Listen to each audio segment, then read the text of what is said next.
Mieux avec le son. Bonjour, bonjour. J'espère qu'on m'entend bien. Bienvenue pour cette reprise du live hebdomadaire. Alors, on a Maxime dans le chat qui fait des blagues sur les fuseaux horaires puisque il fait le malin, il n'est pas en France. Ah, ah, ah. Mais hâte qu'il rentre pour qu'on puisse arroser ça. En tout cas, voilà. Donc j'étais pas là la semaine dernière, on va en parler juste après. Je sens que, les prochaines semaines vont être assez, compliquées également, donc hésitez pas à, surveiller sur Twitter mes messages parce que, il risque d'y avoir des décalages de dates dans les lives. Dans le pire des cas, vous retrouverez évidemment tout ça, en replay sur YouTube. Maxime a ouvert une bière. Eh bien, écoute, je suis un peu jaloux. Moi, je suis à l'eau pour l'instant. Il est encore un petit peu tôt pour la bière pour l'instant, mais ça ne saurait tarder. Bref, en tout cas, voilà. Probablement des petits changements d'emploi du temps dans les prochaines semaines, mais je vous tiendrai au courant, bien entendu. Et la bière est dégueu, bah, c'est ça aussi de boire de la bière japonaise. Moi, je vais pas dans des endroits comme ça, Maxime, voyons. Bref, trêve de plaisanterie. Donc on est ensemble aujourd'hui encore pour environ 1 heure. Et je voulais commencer par faire un petit débrief de Brighton SEO. Donc comme vous le savez certainement, j'avais la chance la semaine dernière d'être intervenant pour Brighton SEO, qui est probablement la plus grosse conférence search marketing en Europe. Voilà, donc très heureux d'avoir participé. C'est probablement mon expérience la plus satisfaisante et la plus agréable en tant qu'intervenant. Et puis, pour y être déjà allé plusieurs fois en tant que participant, c'est aussi très, très agréable d'être là-bas. Donc si vous avez l'occasion, de vous joindre à Brighton SEO au mois de, septembre prochain, puisque de mémoire, c'est les 13 et 14 septembre, n'hésitez pas. Il me semble qu'il y a encore des billets, super early bird qui sont disponibles. Donc ça permet d'avoir une place à un tarif assez préférentiel. Et puis il y a également toujours le tirage au sort pour obtenir des places gratuites. Donc ça aussi c'est plutôt cool. Autre truc gratuit, et c'est d'ailleurs ce que vous voyez sous vos yeux actuellement. En fait, toutes les conférences qui avaient lieu la semaine dernière ont été filmées et elles sont rediffusées gratuitement sur Internet entre le 3 et le 5 mai. Donc on parle tout simplement hein, de vraiment toutes les conférences, y compris ce qu'ils appellent les fringe events, c'est-à-dire les événements qui ont lieu la veille de Brighton SEO, donc mercredi dernier. Euh, Salut JB, j'espère que tu vas bien. Voilà, en tout cas, donc ces conférences sont diffusées gratuitement à une heure précise la semaine prochaine. Donc n'hésitez pas à vous inscrire pour y assister, c'est gratuit. Et puis moi-même qui étais présent, ça me permet quand même de rattraper quelques-unes des conférences que j'ai loupées. Donc ça fait toujours plaisir d'aller rattraper et voir les confs des copains, surtout qu'il y a un programme très très dense. Voilà, donc vous retrouverez vraiment sur ce site euh, tout le programme. Voilà, je vais essayer de mettre ça dans le chat, comme ça ce sera fait.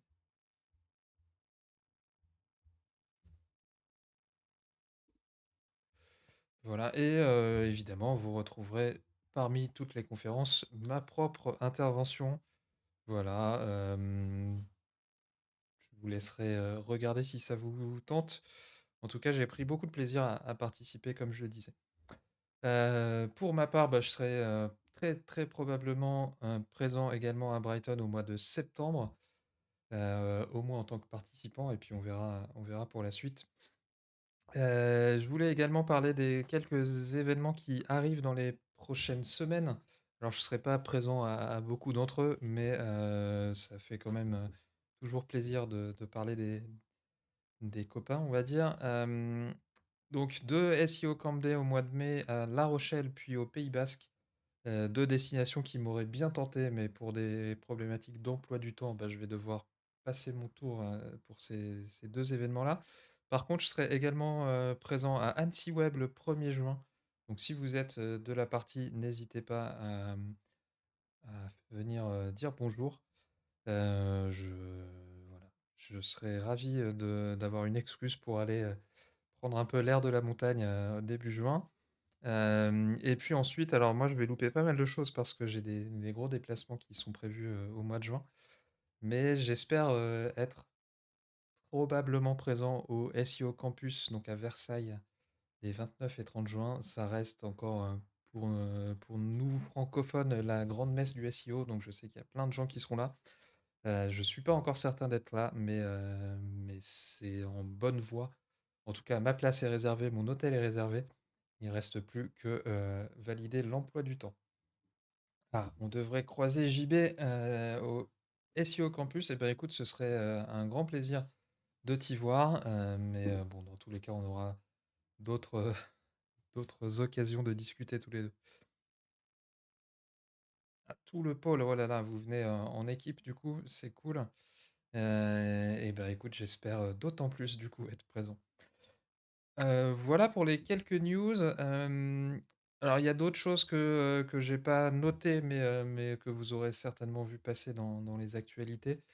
Hésitez pas si vous avez des choses à partager, à vous manifester dans le chat et puis, on essaiera de les relayer. Aujourd'hui, le sujet dont je voulais parler, c'est, WordPress et l'automatisation, avec l'API REST de WordPress.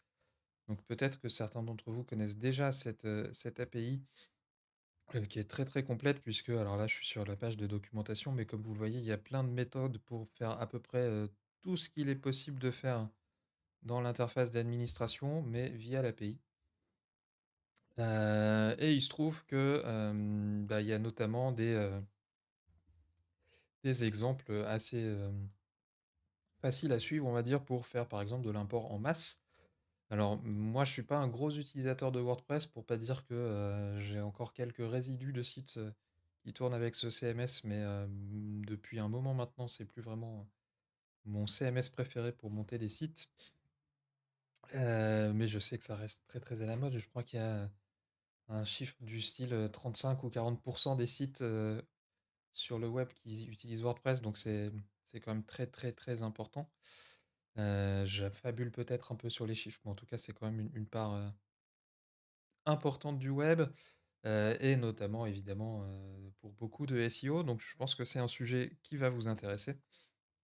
L'API REST. Alors, pour faire ça, bien évidemment, on va se lancer un petit défi. L'objectif pour moi, alors j'ai monté un petit site en local, je vais revenir sur les détails juste après, mais voilà, j'ai juste un site, j'ai fait l'installation basique de WordPress dans la dernière version. J'ai appelé ce site Testouille avec beaucoup d'imagination comme d'habitude. Et l'idée, ça va être, tout simplement d'essayer d'importer des articles de manière massive. Alors, on va commencer déjà par voir si on arrive à importer des articles et puis après on verra si on peut aller un peu plus loin, sur la mise en forme, sur, peut-être des médias et cetera. On est vraiment sur de la découverte totale puisque j'ai absolument jamais fait ça. Hem Et le peu de temps que j'ai passé à préparer le live d'aujourd'hui, c'était surtout, de faire tourner WordPress en local en utilisant Docker. Alors Docker, c'est une application que vous avez peut-être, déjà croisée ou dont vous avez peut-être déjà entendu, qui permet en gros de faire des conteneurs, donc on va dire des machines virtuelles pour faire tourner, des environnements très spécifiques. J'ai assez peu d'expérience avec Docker, on va dire. Je suis un utilisateur, mais pas forcément un faiseur. Donc là, j'ai un petit peu galéré, j'avoue, pendant, une grosse demi heure à faire tourner Docker en local avec du HTTPS. Je vous mettrai, en commentaire, du replay, les liens vers ces 2 articles qui expliquent comment faire fonctionner WordPress en local avec Docker sur macOS. C'est peut-être plus facile sur les autres systèmes, pardon, j'en sais rien. Et puis surtout, comment configurer du HTTPS avec Docker en local parce que, ça n'était pas si simple que ça. mais ça fonctionne. Alors, pour rentrer rapidement dans les détails, donc j'ai simplement, créé un conteneur Docker qui fait tourner, 3 choses. WordPress, dans sa dernière version, une, base de données MySQL et puis, Nginx dans une version Alpine qui est une version assez légère, même si c'est pas la plus légère, mais qui permet du coup de faire du reverse proxy et donc, d'intercepter les requêtes, en local pour rajouter du HTTPS. C'est beaucoup mieux expliqué dans, les 2 articles dont je viens de parler, mais voilà, du coup, on a besoin de ces 3 composants-là pour créer notre environnement local et puis ensuite on va avoir, alors je vous partagerai évidemment tous ces fichiers-là, mais on va avoir notamment un fichier, donc dockercompose.yaml qui va nous expliquer, les services qu'on utilise, nous permettre de spécifier les mots de passe, les noms de tables, de bases de données et cetera et créer du coup un environnement local. Pour le reste, bah, ensuite, c'est une installation WordPress assez classique, que vous avez déjà certainement, heu, eu l'occasion de tester et du coup, on se retrouve avec, tout simplement notre tableau de bord, tout ça qui fonctionne en local. Alors c'est un peu lent parce que encore une fois, je suis sur une vieille machine qui n'a que 8 gigas de RAM et j'avoue que Docker, c'est pas l'application la moins gourmande en termes de RAM. Donc, j'ai déjà remarqué que, mon installation était pas très, très rapide. Mais dans tous les cas, ça fonctionne quand même, ça nous permet de, naviguer un petit peu sur le site et donc de s'amuser un peu. Hop. Alors, l'objectif pour moi maintenant, c'est en fait d'essayer de nous connecter à, l'API, REST de cette installation en local et d'insérer des articles. Alors pour ça, on va avoir besoin d'un premier truc, qui est accessible quelle que soit votre, installation WordPress à partir du moment où vous êtes administrateur et que votre, WordPress est en SSL, donc en HTTPS. Vous pouvez aller dans l'administration sur votre profil et au-delà de toutes les options, historiques maintenant du profil avec nom, prénom et cetera, vous pouvez également créer tout en bas de cette page-là des mots de passe d'application. Donc l'idée en fait, c'est qu'on va créer un mot de passe, d'application et on va, pouvoir utiliser ce mot de passe pour se connecter via l'API. Donc, on va devoir donner un nom à ce mot de passe. On va l'appeler test API parce que encore une fois, j'ai beaucoup d'imagination. Ajouter un nouveau mot de passe et on croise les doigts pour que ça marche. Alors, je l'ai absolument jamais fait, donc je vais voir, ce qui se passe, mais voilà. Donc j'ai mon mot de passe qui est ici. Hop, je vais pouvoir le copier et le coller quelque part pour le conserver. Et maintenant, eh ben, je vais, tout simplement créer un premier script WordPress. Alors je me rends compte que j'ai pas créé d'environnement local, PEnv pour ce projet-là, donc on va le faire en live pour une fois. Quelle est la dernière version qui est disponible sur le système? C'est 3.11.2, je pense qu'elle est déjà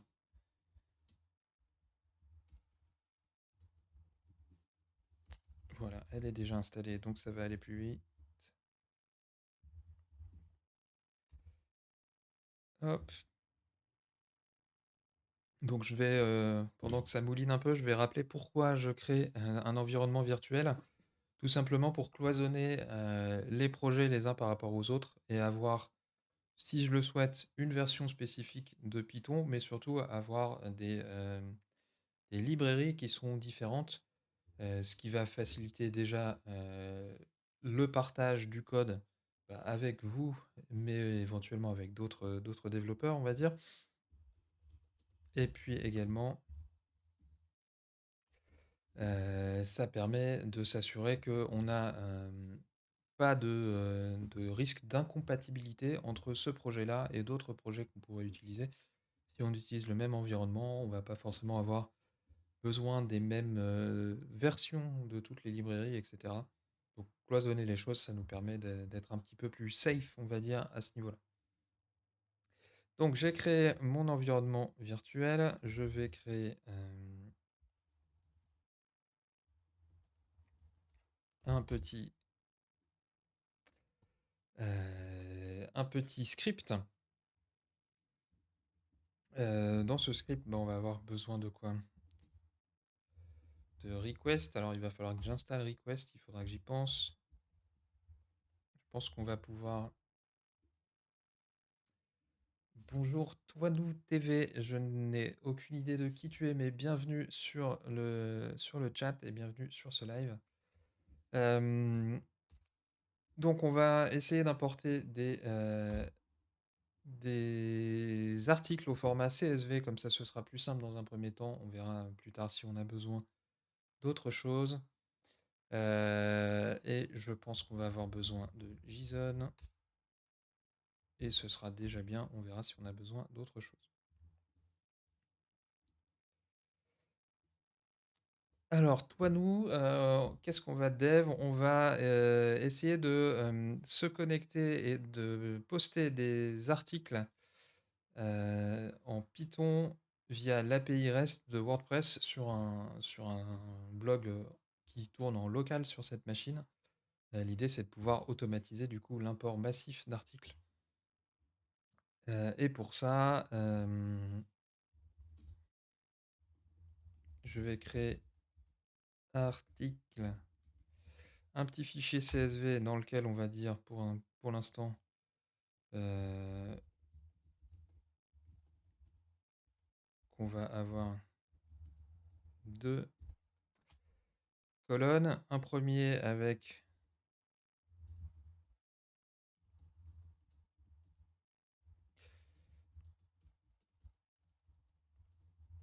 voilà, donc là je me prends vraiment pas la tête, on pourrait aller un peu plus loin et mettre un peu plus de contenu. Mais du coup j'ai un fichier CSV dans lequel j'ai une colonne avec le titre de l'article, une deuxième colonne avec le contenu de l'article. Et je pense que ça va suffire dans un premier temps. Euh, voilà pour ça. Il faut que j'installe request qui va nous servir à faire les requêtes vers l'API. Je peux upgrade pip, ça fait jamais de mal. Parfait. Voilà pour ça. Alors, je vais récupérer du coup mon mot de passe qu'on va pour l'instant stocker en clair dans notre fichier, c'est pas très grave.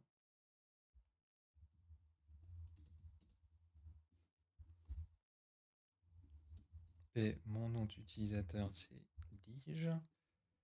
L'URL de notre site, c'est du local, mais avec un peu de customisation, on va dire. Et par contre, il va falloir que je donne l'adresse exacte de l'API qui est celle-ci. Je vais quand même vérifier que ça marche bien parce que ce serait dommage d'avoir des surprises.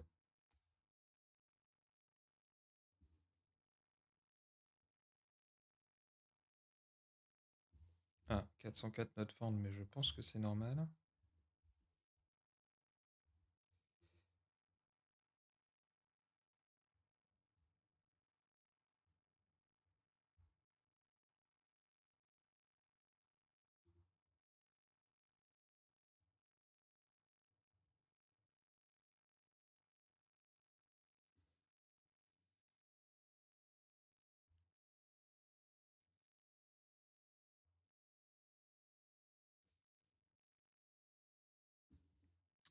Alors, on a besoin d'authentification.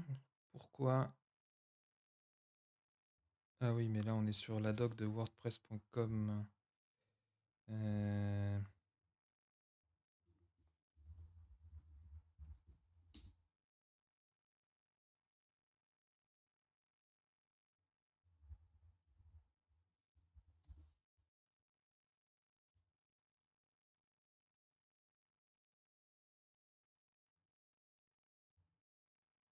voilà, c'est cette documentation-là qu'il nous fallait. On est bien sur wordpress.org et on va pouvoir s'amuser. Alors, comment est-ce que je dev en Python? Eh bien, comme je peux.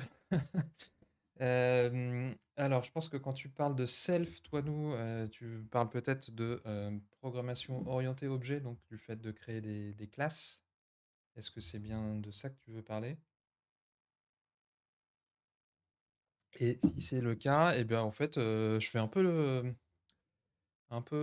tout et n'importe quoi. C'est-à-dire que si tu regardes les replays des précédents épisodes, on a surtout fait des scripts, donc des choses assez linéaires avec parfois quelques fonctions. Sur mes projets perso ou privés, on va dire, je fais un peu plus appel à des classes, notamment pour essayer d'industrialiser et de mutualiser du code. Ça fait partie des sujets qu'on essaiera de traiter dans un prochain épisode. Mais par exemple, je me suis développé ma propre librairie d'utilitaires pour plein de fonctions que j'utilise régulièrement dans différents contextes. Et par exemple, j'ai une classe de logging pour pouvoir enregistrer tout ce qui se passe dans un programme et faire du debug assez facilement. Donc ça dépend un peu des contextes et des cas. Là, on est sur des exemples assez simples, donc on va surtout faire du script. Mais évidemment, bah, le but, c'est de pouvoir euh, construire par-dessus ces exemples-là. Et parfois, c'est bien de rendre les choses un peu plus robustes. Voilà, j'espère que ça répond à la question. Voilà, en tout cas, donc on est sur la vraie doc de l'API et du coup, je vais pouvoir vérifier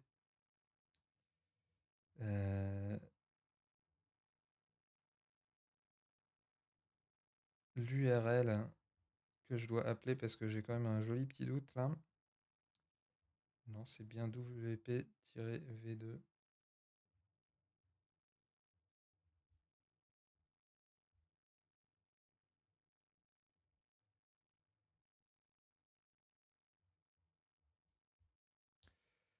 Eh ben, on va tester comme ça et puis on verra bien. De quoi on a besoin d'autre?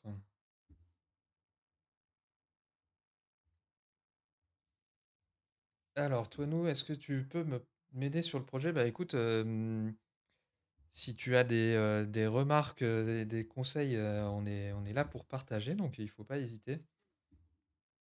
Je sais pas si on peut vraiment parler d'un projet pour aujourd'hui, mais on est plus sur de la démo. Mais tous les commentaires sont les bienvenus. On va devoir utiliser un, un- une librairie supplémentaire, c'est Base64. Et je pense qu'on sera bien avec ça.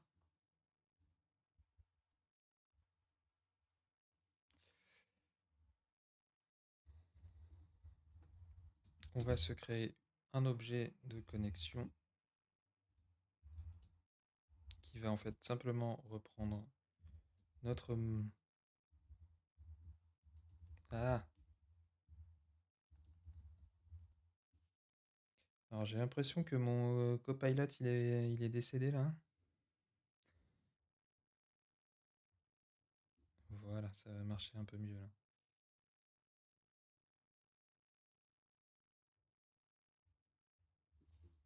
Ok. Euh,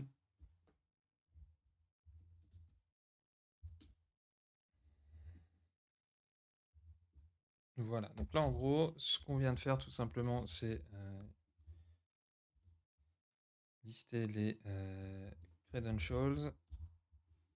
On crée un token et on va pouvoir, maintenant, hem, faire une première requête.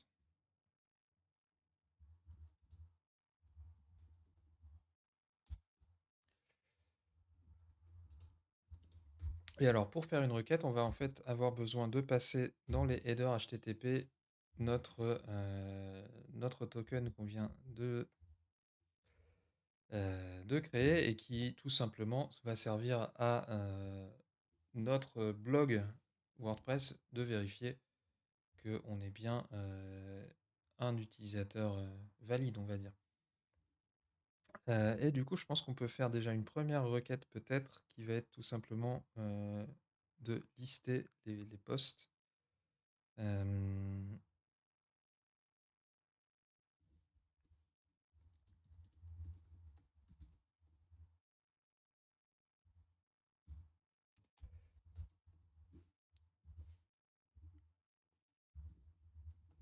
hop, on va voir ce que ça donne.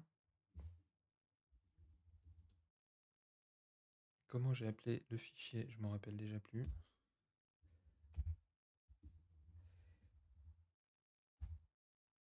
Hop là. Alors ça risque d'être un petit peu lent, mais ah voilà, ça marche pas. Bon, qu'est-ce qui s'est passé? A priori, on a un souci avec le SSL.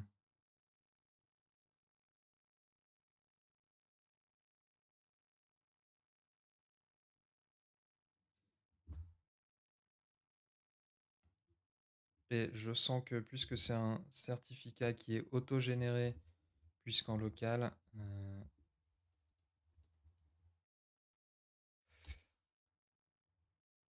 peut-être qu'une des choses qu'on va pouvoir faire, c'est simplement ignorer le certificat. Voilà, on va pouvoir faire un verify égale false.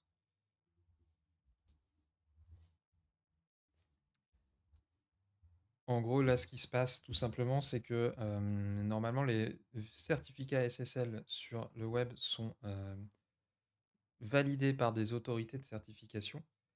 Mais en vrai, on peut créer n'importe quel certificat en local ou pas en local d'ailleurs, si on veut. Ce qui peut permettre d'authentifier, on va dire, certaines choses. Par contre, bah, évidemment, si, notre librairie request a laissé de faire valider notre, certificat, il y a aucune autorité de certification qui va, le valider, donc ça plante. Et du coup, avec la petite option verify égale false, on lui dit d'ignorer cette vérification, pardon. Alors, on a un petit warning parce qu'on fait une requête qui n'est pas sécurisée, mais bon, c'est pas très grave, on est en local.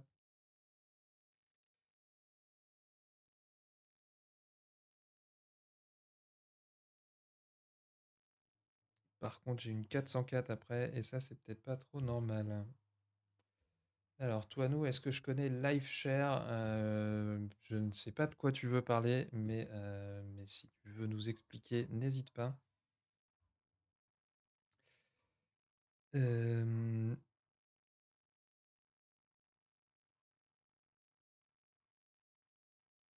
En tout cas, ça m'étonne un peu qu'on ait une 404 puisque j'ai quand même un article qui est l'article par défaut. Alors, est-ce que c'est parce que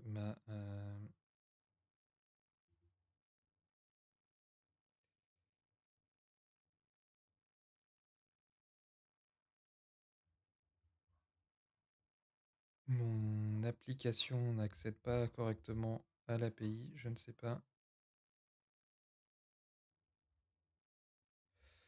Comment je pourrais vérifier ça?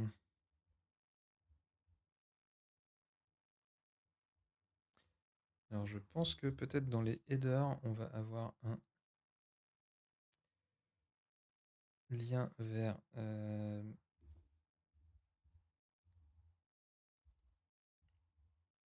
non, on n'a pas ça. peut-être que WordPress s'est un peu amélioré et n'affiche plus en clair les chemins vers l'API.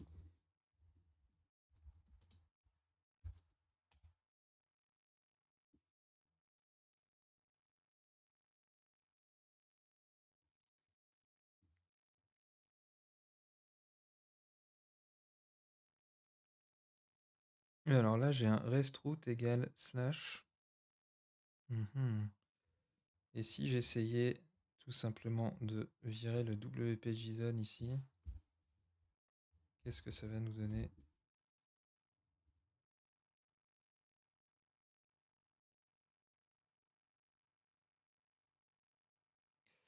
Eh bien, c'est pareil. Bon, c'est assez étonnant.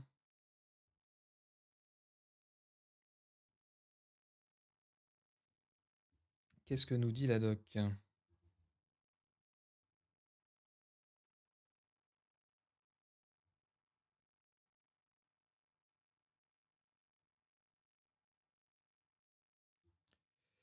Donc, normalement, c'est bien WP-JSON qu'il me faut déjà.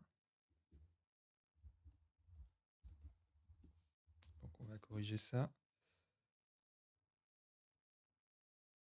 Et alors, on peut peut-être tester un truc tout simple.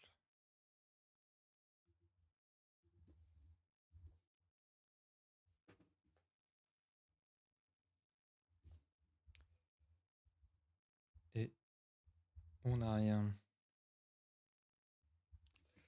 Alors ça, c'est quand même assez étonnant.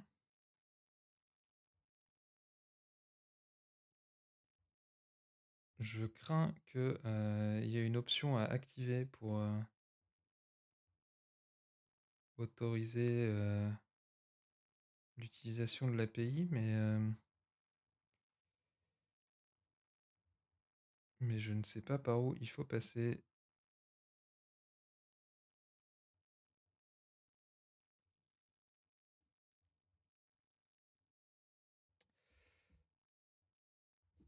On va retourner au début de la doc, peut-être qu'il y a des infos.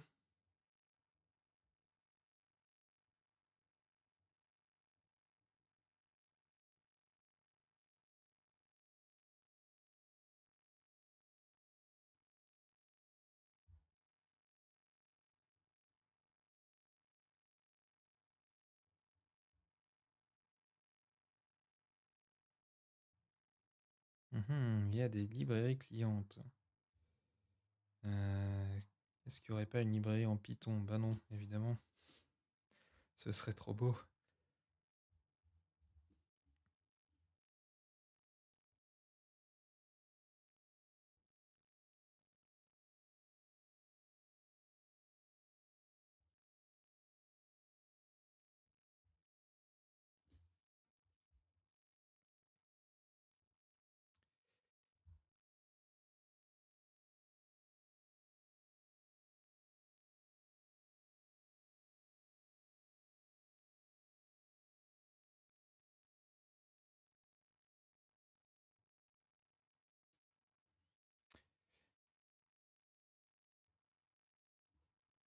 Bon, eh ben on n'est pas sorti de l'auberge.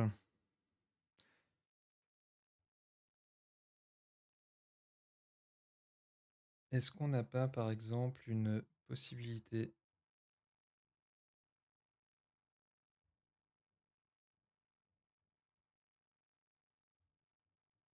d'avoir un poste spécifique? Voilà.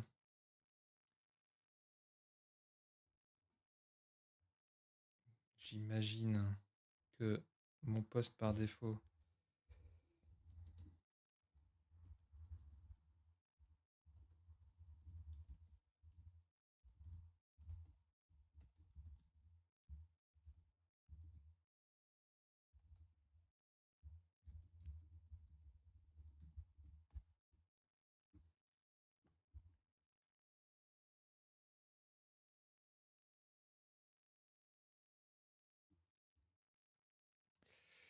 Par contre, faut peut-être que je vais le faire en Python, ce sera plus facile.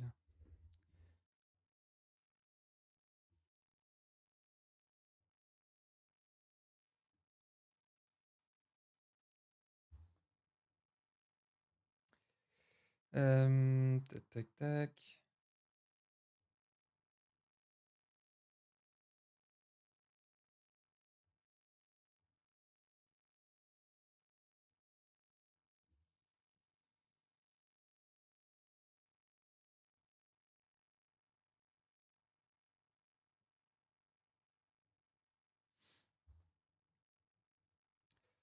Bon, je suis très étonné par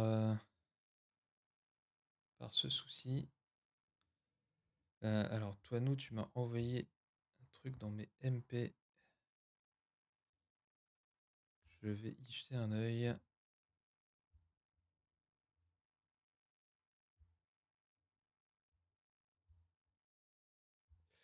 Alors,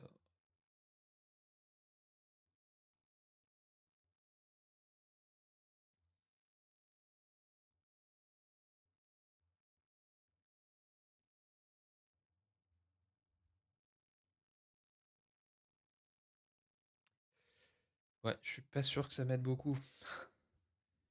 Parce que c'est basiquement ce qu'on est en train de faire là, en fait. Donc,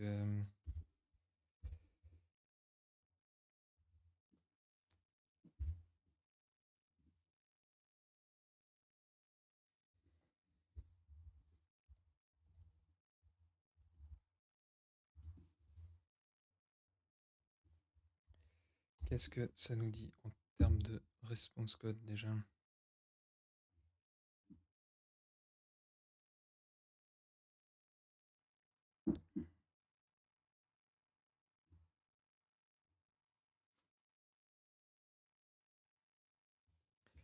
Ok, donc on a une 404, c'est vraiment bizarre.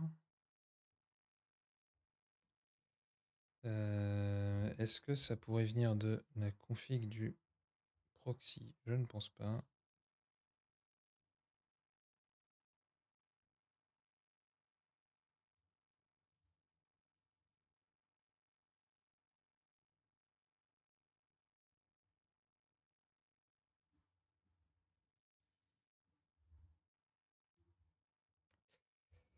Euh, alors je vais tenter un truc quand même.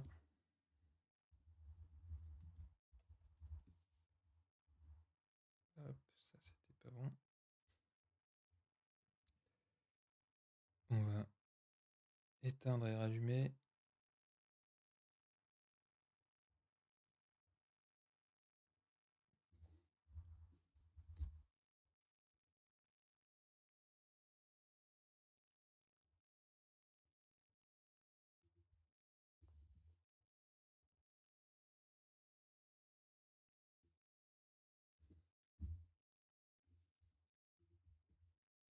C'est pas mieux.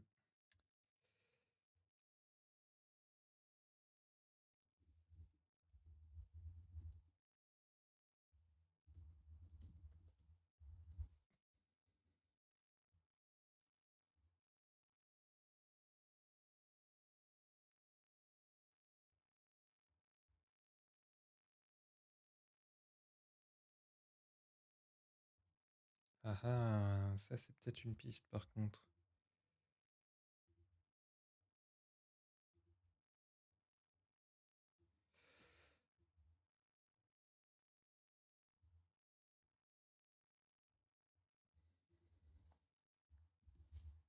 On va rajouter un petit index.php et voir si ça marche mieux.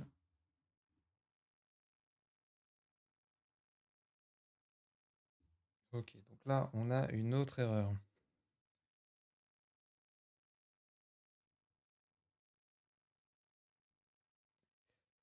Qu'est-ce qui s'est passé?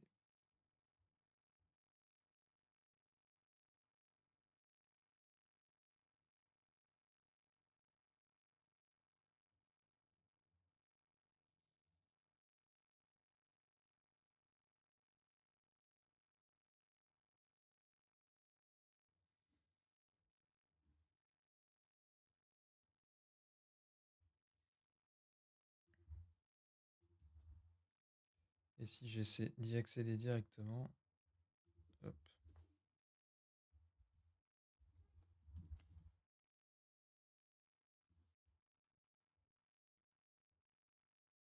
Ok, là j'ai un souci de proxy par contre.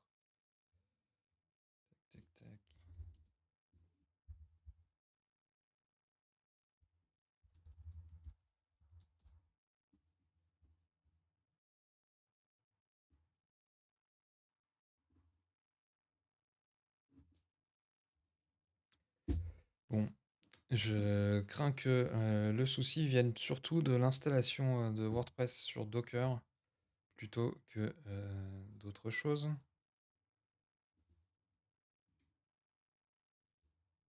Alors là, il m'affiche plus rien. Je sais pas si c'est mieux en fait.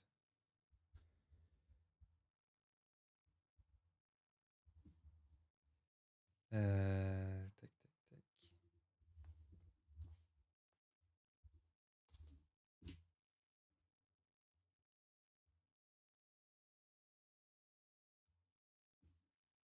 C'est pas mieux.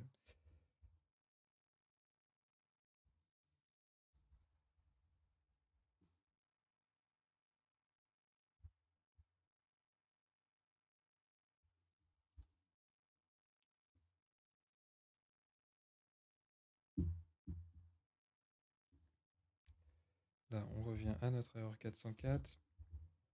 Et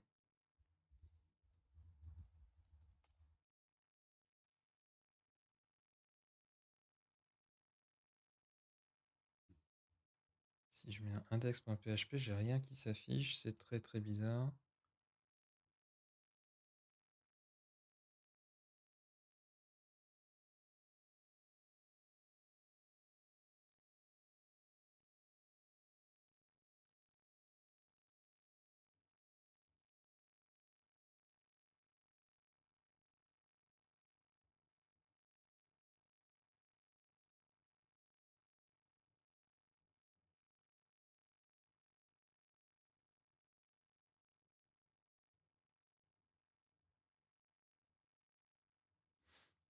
Bon, voyons peut-être d'autres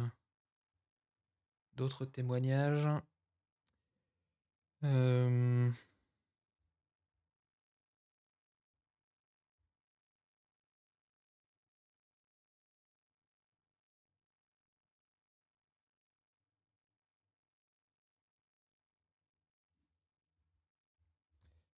Pas sûr que ça nous avance beaucoup.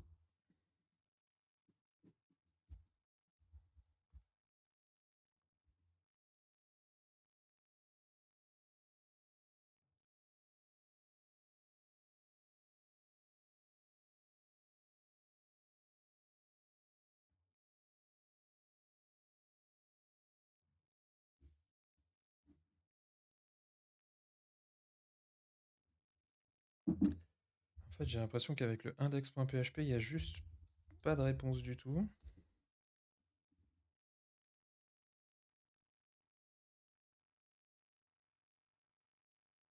Et si je le mets pas, ça marche tout simplement pas. Euh,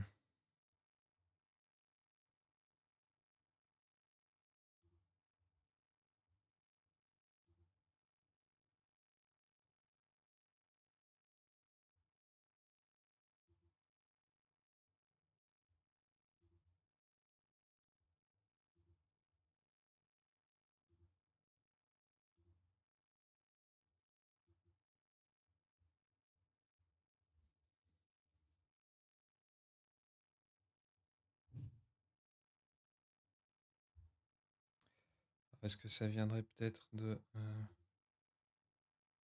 mon mot de passe?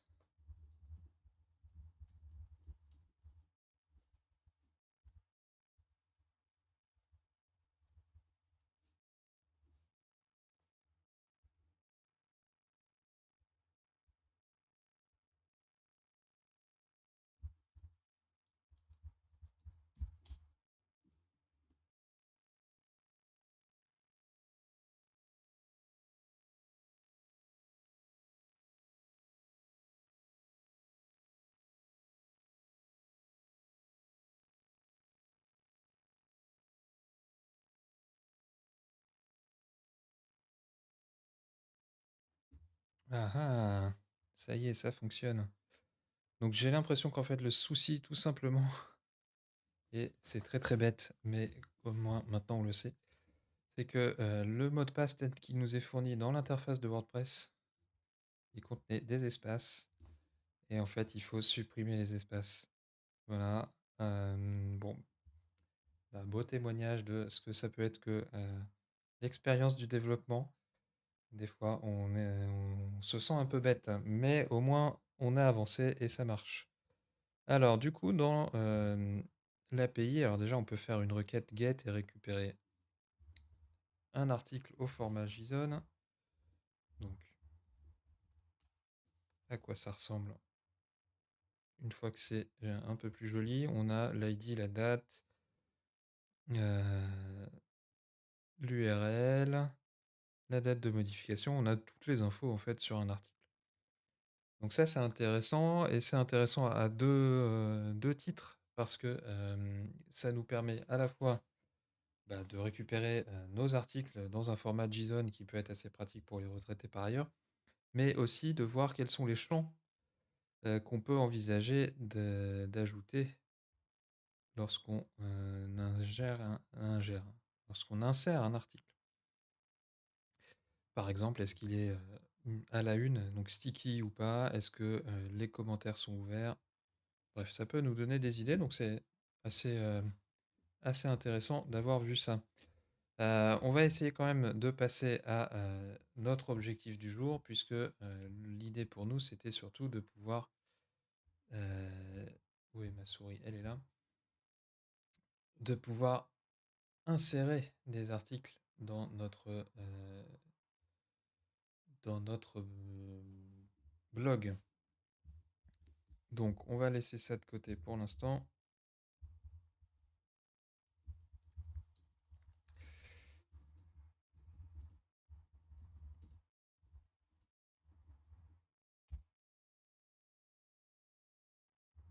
Alors, est-ce que je l'ai bien?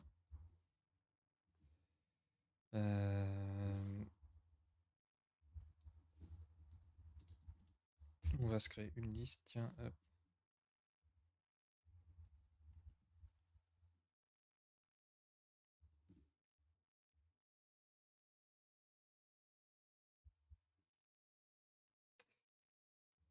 Qu'est-ce que je suis en train de faire? C'est pas du tout bien.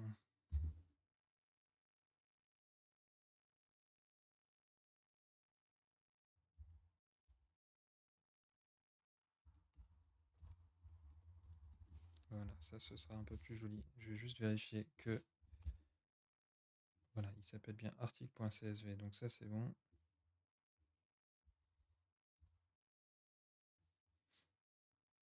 Donc on a bien récupéré. Ah ah! Par contre, il faut que je lui spécifie le séparateur et ce sera un peu mieux. Alors, séparateur, ça se dit pas comme ça.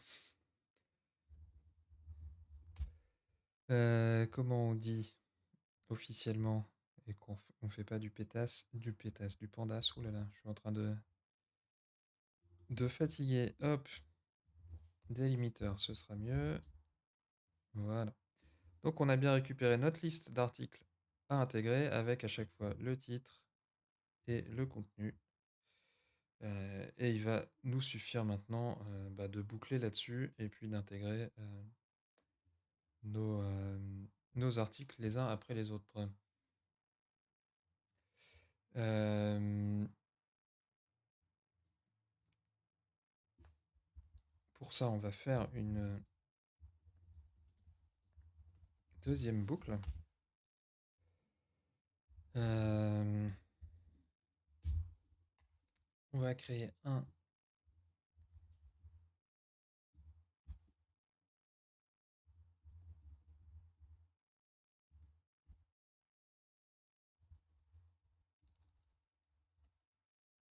on va créer un dictionnaire qu'on va envoyer à l'API, qui va contenir du coup les différentes variables dont on a besoin. Heu,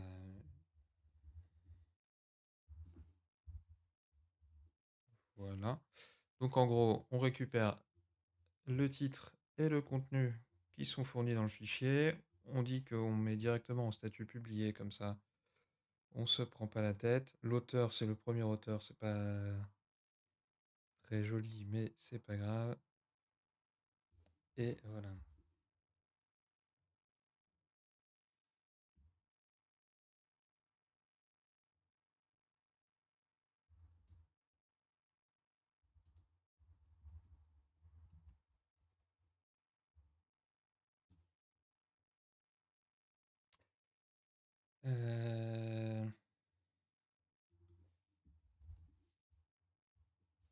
pense que ça, ce sera mieux. Donc on garde les mêmes headers que tout à l'heure, c'est-à-dire... Ah oui, mais si je les définis après, ça va pas marcher. Hop, faut que je les remette au-dessus.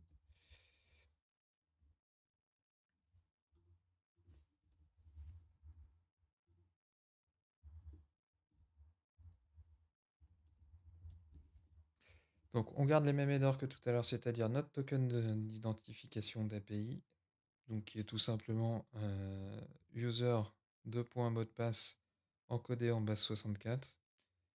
C'est pas incroyable, mais c'est pas très grave. On envoie notre contenu au format JSON et on vérifie pas l'authenticité de notre certificat SSL. On est en local, c'est pas très grave. Hop.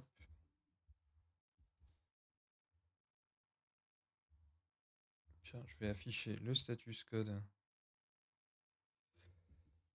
et peut-être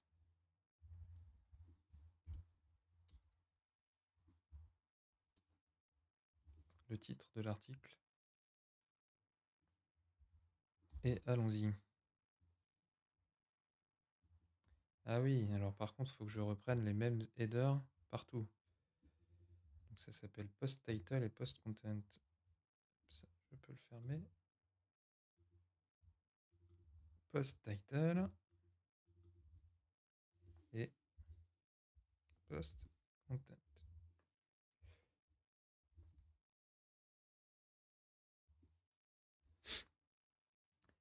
Voilà, donc c'est un petit peu long parce que, comme je l'ai dit au début du live, on est sur une machine un peu ancienne, à laquelle on demande de faire tourner Docker et plein d'autres trucs en parallèle et la ça la surménage un petit peu. Mais a priori, ça marche quand même. On a un statut, 201 qui veut dire que normalement tout a fonctionné et donc là, si je retourne sur le site, la page d'accueil, c'est ultra lent, mais suspense.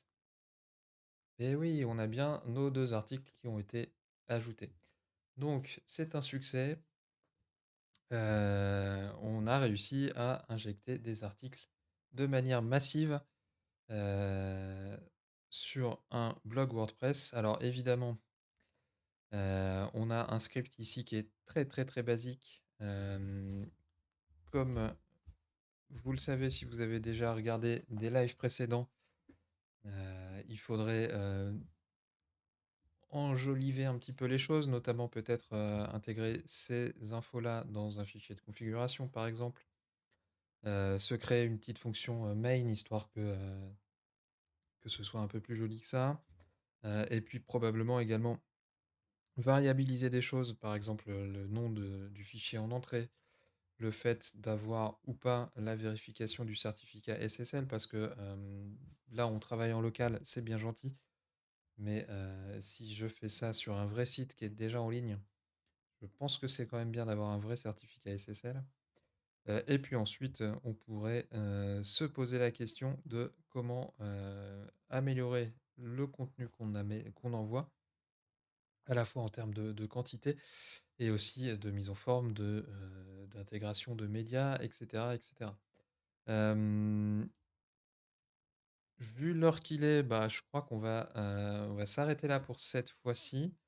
Je vais essayer de, corriger un petit peu, le code en fonction de ce qu'on vient de se dire là. Et puis pour ce qui est de l'amélioration, du contenu, bah, on verra ça une prochaine fois. Hem, Sachant que dans les prochaines semaines, on aura également des invités. Alors on a CHN 16000 qui me dit: «Merci». Et ben écoute, avec plaisir, ça a été un peu laborieux, mais on a réussi à faire ce qu'on voulait. Donc merci, d'avoir été patient.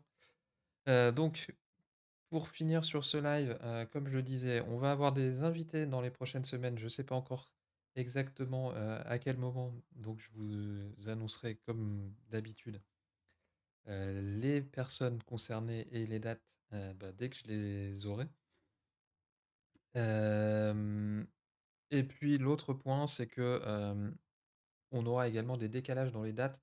Je peux d'ores et déjà vous dire que mercredi prochain, il y aura pas de live. Je vais essayer de le faire, peut-être mardi ou jeudi, plutôt jeudi peut-être d'ailleurs. Mais en tout cas, ce sera pas mercredi, et on reprendra probablement, la suite de ce projet-là avec, du coup l'ambition, de, pousser des articles qui soient peut-être un peu plus sympas que, titre 1, titre 2. Même si, là, c'était juste une proof of concept comme on dit, mais, ce serait sympa d'aller un petit peu plus loin. Alors il veut pas me charger. Ah si, ça y est, ça marche. Je vais aussi essayer, alors ce sera peut-être pas pour la semaine prochaine parce que ça va me demander un petit peu plus de temps, mais, j'ai une autre ancienne machine qui est un peu moins ancienne que celle-ci, qui pourrait, peut-être prendre le relais et nous permettre d'avancer un peu plus vite sur ce genre de choses-là. Donc, là aussi, on essaiera de faire un petit upgrade par rapport à tout ça. Voilà, pour la suite, bah, écoutez, on se retrouve la semaine prochaine certainement, jeudi et probablement à la même heure. Je vous confirmerai tout ça évidemment sur Twitter pour ceux qui me suivent. Pour le reste, bah, je vous remercie, de votre attention. Hésitez pas à vous abonner, à, aller retrouver les replays, les interviews précédentes et cetera sur, YouTube. Et puis, dans tous les cas, je vous dis à très bientôt. Je vous souhaite une bonne, fin de journée et à très vite.